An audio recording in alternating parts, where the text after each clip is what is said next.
Assalamualaikum warahmatullahi wabarakatuh. Om Swastiastu, Namo Buddhaya, salam kebajikan. Perkenalkan, nama saya Happy Lofrida Sinaga, Widya Iswara Balai Besar Pelatihan Pertanian Batangkaluku Kementerian Pertanian. Pada kesempatan kali ini, izinkan saya untuk menjelaskan cara pengelolaan kelas yang efektif dalam suatu pembelajaran. Yuk ikuti materi ini dari awal sampai selesai.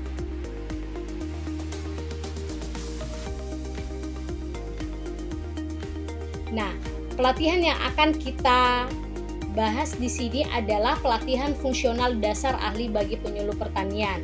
Nah, pelatihan ini merupakan salah satu pelatihan fungsional yang diselenggarakan oleh Balai Besar Pelatihan Pertanian Batangkaluku, di mana pelatihan ini akan mencakup terkait bagaimana cara meningkatkan pengetahuan, kemudian keterampilan dan sikap bagi penyuluh pertanian, sehingga memiliki kemampuan dalam melaksanakan tugas dan fungsinya sebagai penyuluh pertanian. Jadi sebelum mereka bertugas ke lokasi masing-masing, penyuluh pertanian wajib memahami tugas dan fungsinya.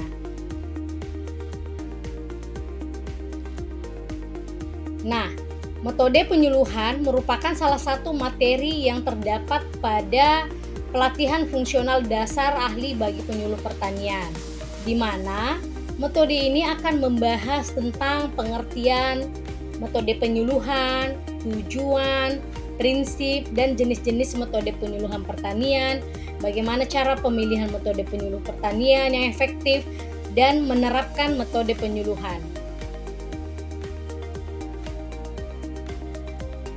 Nah, adapun tujuan pembelajaran ini, setelah mengikuti pembelajaran, peserta dapat menerapkan metode penyuluhan pertanian secara baik dan benar.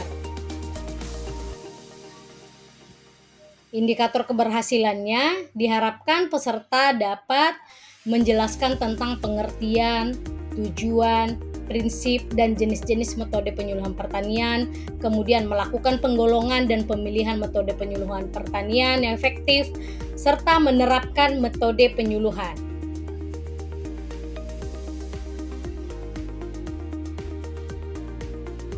Nah, strategi pembelajaran yang kita gunakan adalah strategi pembelajaran orang dewasa, di mana diharapkan peserta semua dapat berbagi pengalaman berdasarkan pengalaman yang dimiliki oleh peserta, sehingga suasana kelas tetap kondusif.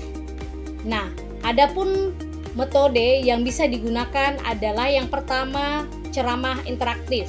Nah, ceramah interaktif ini adalah salah satu metode penyampaian materi dengan melibatkan komunikasi antar dua arah, yaitu antara fasilitator dan peserta, sehingga suasana lebih aktif antara peserta dan fasilitator.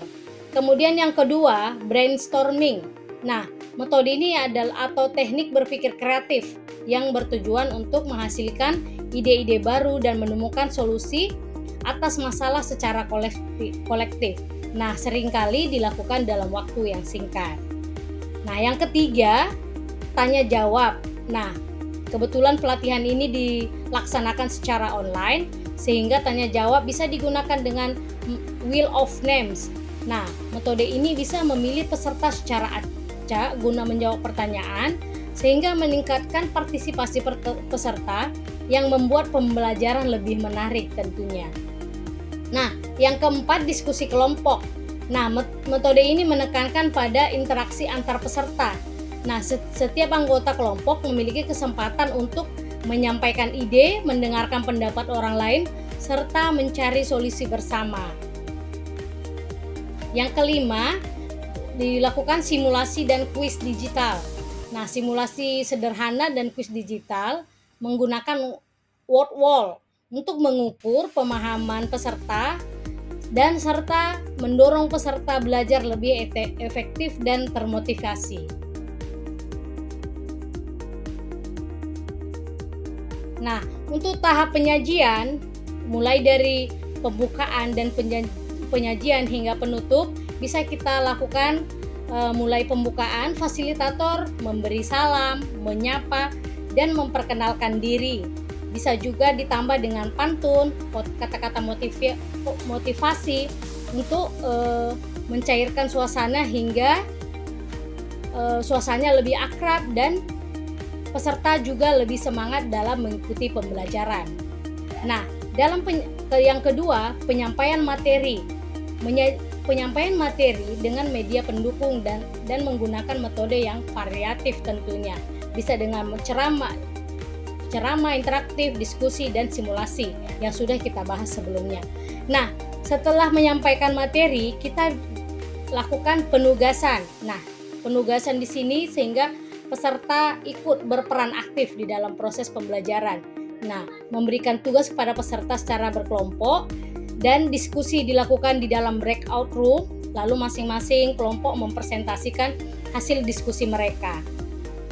Nah, kemudian masing-masing kelompok juga memberi umpan balik atau pertanyaan kepada kelompok yang lain, sehingga semua dapat berperan secara aktif. Kemudian yang keempat adalah evaluasi. Nah, evaluasi ini memberikan evaluasi kepada peserta untuk mengukur sejauh mana pemahaman terhadap materi yang sudah dipelajari. Bisa dengan menggunakan kuis word wall. Nah, selanjutnya kesimpulan. Nah, di dalam kesimpulan ini fasilitator mengajak peserta untuk menyimpulkan materi bersama tentunya, atau bisa juga ditambah dengan pertanyaan atau diberikan kesempatan kepada peserta untuk memberikan kesimpulan apa yang sudah didapat selama proses pembelajaran. Nah, yang terakhir adalah penutup. Penutup di mana dalam menutup pelatihan bisa juga kita dengan menutup dengan salam serta ditambahi dengan pantun yang menarik tentunya ya. Nah,